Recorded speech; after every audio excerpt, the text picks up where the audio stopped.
So Bernie Sanders, the U.S. must stop being an apologist for the Netanyahu government. And I'm sure he touches on this, but Biden basically was apologizing for Israel, just saying that they have the right to defend themselves, which is just erases the entire issue. It's hospera. I'm putting a new word in your dialect. Yes. Yes. Yeah, it's a meaningless statement. I mean, come on, really? What does that mean precisely? Right. Whenever I hear that is the line they've regurgitated now for 30 years. Yeah. Literally 30 years. And it doesn't mean anything. Yep. And here it is. Yeah, they put it right at the top. Israel has the right to defend itself. These are the words we hear from both the Democratic and Republican administrations whenever the government of Israel, with its enormous military power, responds to rocket attacks from Gaza. Let's be clear. No one is arguing that Israel or any government does not have the right to self-defense or to protect its people. So why are these words repeated year after year, war after war? And why is the question almost never asked? What are the rights of the Palestinian people? Mm-hmm. And why do we seem to take notice of the violence in Israel and Palestine only when rockets are falling on Israel? In this moment of crisis, that's a great question. Like, obviously, though, there are water issues constantly in Gaza. The open air prison is a constant in Gaza. So that doesn't make the headlines. It's only a headline when things escalate. And so that's a great point. The question that the media should be asking is, what are the causes of this escalation? Because the rockets falling on Israel doesn't happen in a bubble. It's a response to something. And the war is very much asymmetrical, let's be clear. Right. Yeah, there is, the Palestinians are not in power. Israel. No, they have zero. They're occupied. They have zero. In power. They have no power. They're not even a separate country with equal power. So this idea that they're going to war is ridiculous. It's not. They're being attacked by their occupiers. Who are they going to war with? They're literally being occupied. It's a ridiculous notion. You go to war with somebody that has sovereignty somewhere else, right? These folks have no sovereignty. They live under a military occupation, folks. So this is what I'm talking about when I say hospera. This is the way the conversation's framed to make it seem like it's something other than what it is. And it's quite bothersome that folks don't see, the ones doing the framing, that they don't see how this is potentially quite harmful for the diaspora, right? Nobody wants to talk about that aspect. Yeah. All right, let's see what else the senator has to say here.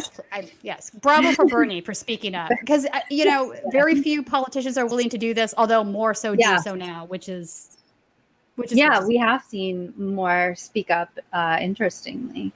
In this moment of crisis, the United States should be urging an immediate ceasefire. We should also understand that while Hamas firing rockets into Israeli communities is absolutely unacceptable, today's conflict did not begin with those rockets. Mm-hmm. Palestinian families in the Jerusalem neighborhood of Sheikh Jarrah have been living under the threat of eviction for many years, navigating a legal system designed to facilitate their forced displacement. He's right. And over the past weeks, extremist settlers have intensified their efforts to evict them. With guns. And tragically, those evictions are just one part of a broader system of political and economic oppression. For years, we have seen a deepening Israeli occupation in the West Bank and East Jerusalem, and a continuing blockade on Gaza that make life increasingly intolerable for Palestinians. In Gaza, which has about 2 million inhabitants, 70% of young people are unemployed and have little hope for the future. He goes on to, I'm not going to read this, I guess it's pretty short.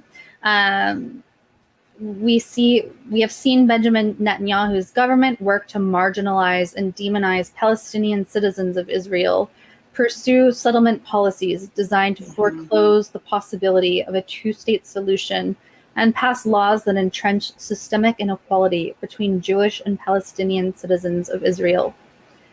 None of this excuses the attacks by Hamas, which were an attempt to exploit the unrest in Jerusalem. In his frantic effort to stay in power and avoid prosecution for corruption, Mr. Netanyahu has legitimized these forces, including Itamar Ben-Gvir and his extremist Jewish Power Party, by bringing them into the government. It is shocking and sad. Go ahead. No, okay. He's actually pretty much repeating what I'm trying to explain here. That's exactly what Netanyahu did. So he brought in these incredibly far-right parties, Jewish Power Party, Home Party, Kosh, like these folks. And let me say without equivocation, there are members of these parties that have openly stated on social media that they are absolutely fine with genociding Palestinian people, that killing them is perfectly acceptable, that they've tried. I even read one tweet from a guy that I had to engage with because I couldn't believe he was saying this, that they've tried everything else. What other solutions are there? Which is the most horrific thing I've ever heard. And he was a reporter for a hard right Israeli magazine called Times of Israel. So I don't think they hear themselves, and it's so painful.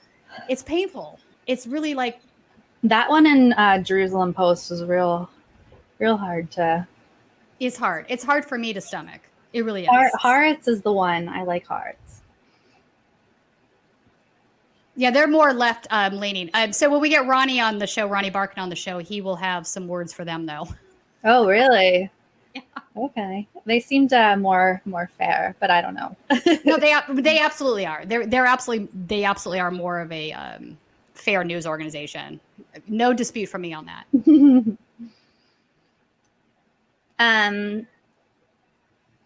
Okay, so these dangerous trends are not unique to Israel. Around the world, in Europe, in Asia, in South America, and here in the United States, we have seen the rise of similar authoritarian nationalist movements. And that's something that I am having a really hard time with.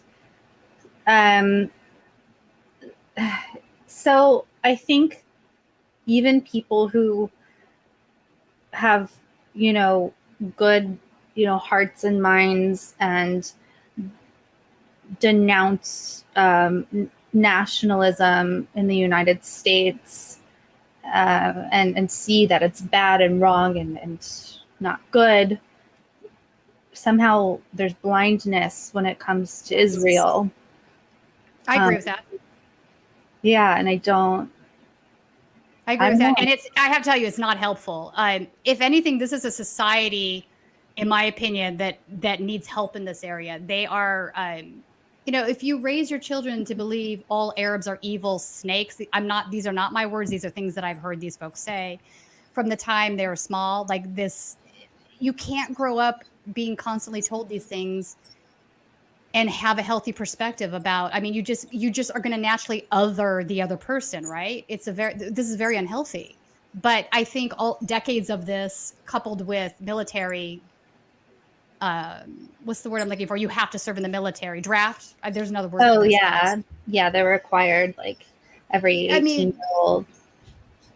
So, there's certainly an environment that has been created there. I don't think that was intentional, but it's certainly the case. It certainly drives everything to the right wing, right? I don't think that's I don't think it's an intended consequences, but it's definitely an unintended consequence. Yeah. So. And then Bernie gets a little bit hopeful here. At the same time, we are seeing the rise of conscription. Thank you. Conscription. Big word. We're seeing the rise of a new generation of activists who want to build societies based on human needs and political equality. We saw these activists in American streets last summer in the wake of the murder of George Floyd. We see them in Israel. We see them in the Palestinian territories. Oh, and then Bernie says, with a new president, the United States now has the opportunity to develop a new approach to the world, one based on justice and democracy, which, no, Bernie, because you started out with the words that the new president said, which do not line up with that. Exactly. But maybe that's a sly jab. I'll give Bernie the benefit of the doubt there. But... I'm guessing that's a jab. He does like to jab like that. Let's be honest. I can hear him saying that in his sort of like sarcastic way. Like, come on, Biden, you're supposed to be this new president. You have an opportunity. What are you going to do with it?